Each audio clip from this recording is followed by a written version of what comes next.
Hello, it's me. I was wondering if you'd like to meet to talk about bullet journaling. If you're new here, welcome. My name is Anthony, AKA the last productivity YouTuber on earth to try bullet journaling. I started bullet journaling back in December after several failed attempts. I had tried jumping on the bullet journaling bandwagon, say that 3 times fast, at least 3 times before. I would watch the basics video, get into it, start writing in my notebook, and it would just completely fall apart. The thing is, I love notebooks. I love journaling and handwriting the things I journal and writing ideas and just letting things flow. There's something just magical and amazing about a good notebook, the way it just smells. What is that smell? I don't know. Is that good ideas? Is that how good ideas smell? I think the reason I struggled with it early on when I tried it the first few times was that I tend to be a bit of an out of sight, out of mind person. When I have something in a notebook that is buried in one section and I'm working in a different section and depending on that information day to day to know what I have to do, I found that I would sometimes leave things forgotten or things would get a bit disorganized. In that sense, I've seen a great benefit in the different digital systems like Google Calendar, using apps like Todoist and different things to track what you need to do on a regular basis. Those sorts of things just automatically pop up. It's a passive system. You don't have to actively check what's there. It just will tell you when it's time. And as long as you're keeping that to the essential things, I think it works really well. So after taking that time to really dig in deep on bullet journaling and find out more about it and really get the system working better for me, I figured I would make this video to share just some high-level things with you about bullet journaling.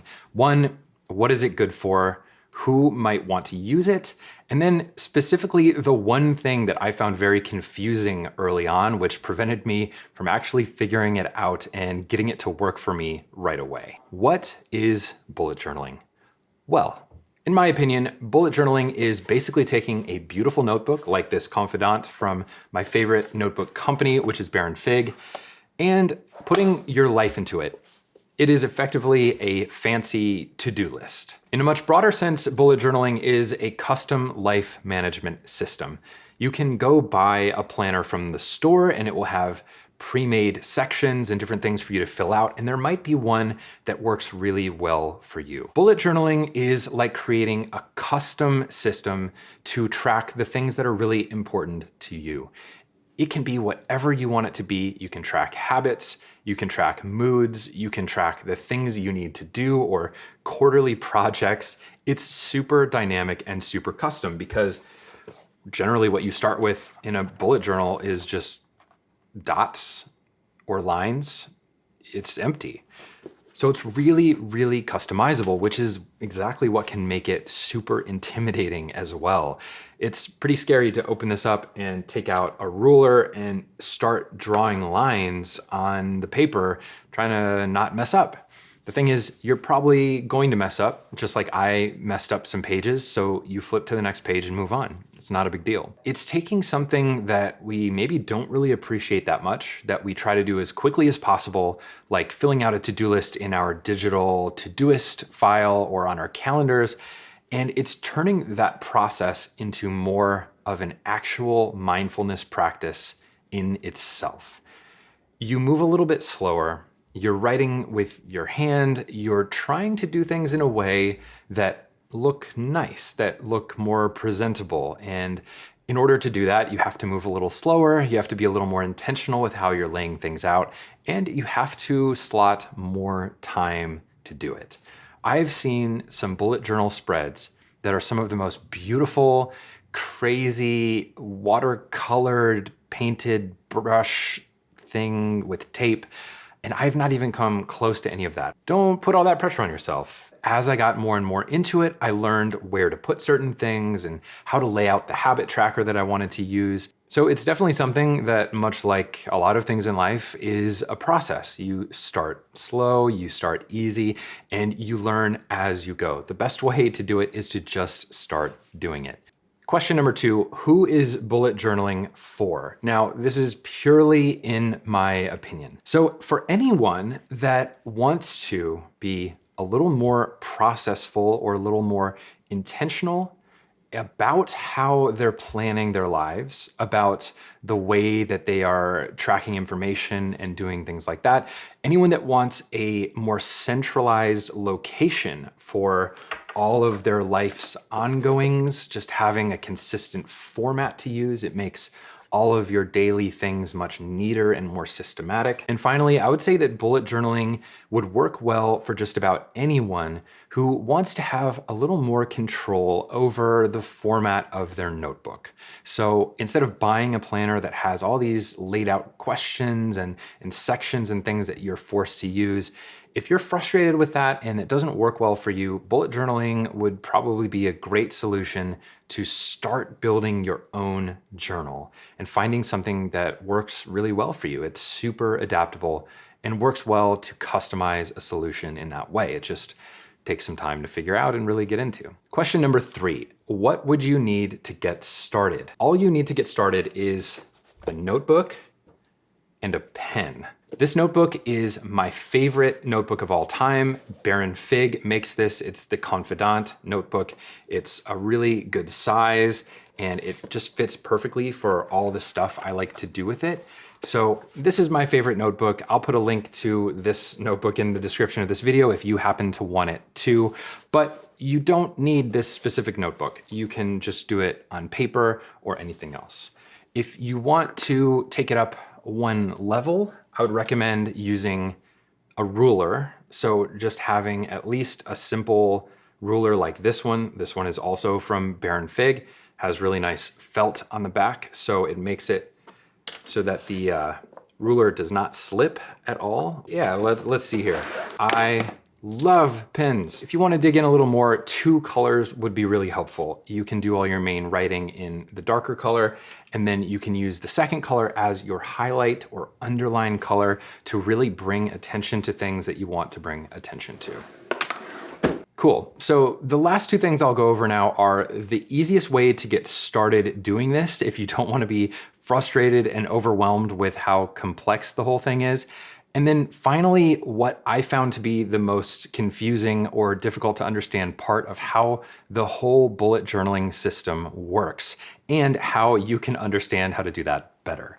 So where you should start, I would say, is just with the notebook and a pen and starting to keep a daily log.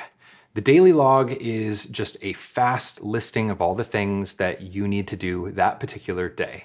You start with just putting the date at the top, the name of the day of the week as well, if you are into that, and then you start your list below. You put a dot if it is a to-do list item. You put a dash if it is something you just want to remember. And then you put a very small circle if there is a particular event that day. So something you need to go to at a certain time, and you can list the time of that event and the location just by using an @ symbol and then listing the location. That is really it. And each day you start a new one. You just move down the page, go on to the next one. And instead of like a to-do list where you cross off all of the words, don't do that. I like this system a lot more. You just cross off the dot. So any of those to-do list items, you cross off the dot, and it allows you to still see everything that you got done that day. It's kind of brilliant because just making them go away and crossing them out can kind of leave you feeling empty at the end of the day, not being sure how much you got done. But when you just cross off the dot, you can still see everything that was listed there, and it really feels like you made good progress when you can see it all. That's why I like this particular style. Okay, and the part that I really did not understand very well early on, the bullet journal system works in big buckets and small buckets. And in essence, you are taking the things that matter to you, and you're taking the things that you need to do each day, each month, or each quarter, and you're moving them back and forth between different buckets. So that's the way you need to think about it.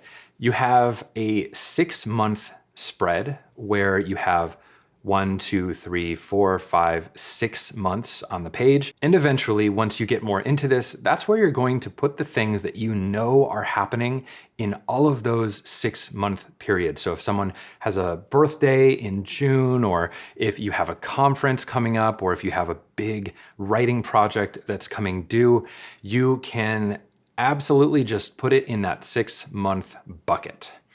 Then you have a new bucket every month for each month. So if the month happens to be March right now, you would have a page dedicated to March, and you would list on the individual days of March, all on that page in that bucket, what you have going on. And the interesting thing is, at the beginning of the month of March, you would go back to your 6-month spread, find everything that you have already listed in March, and then put a forward arrow on those things as you transfer them into the bucket for this month. And then as you do things each day in your rapid log of just your daily to-do list, you would grab things and put a forward caret from the month and bring it into your day.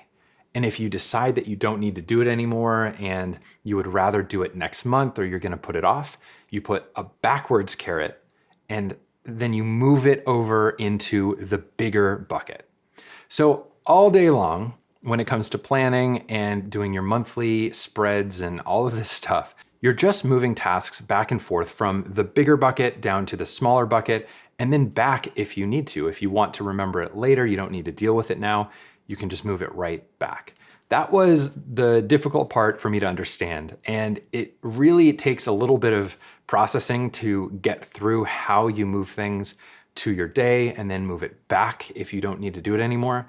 But once you get that down, the whole system is pretty simple and pretty flawless. So again, I've put links to everything I've mentioned in the description of this video. I would love to know if you have tried bullet journaling yourself, if it went well the first time you tried it, unlike it did for me, or if it's something you tried and are just not really into. I would love to hear what you think in the comments below. Let me know. But with that, I will say thank you so much for your attention. Hope you have a wonderful rest of your day, and I'll see you soon.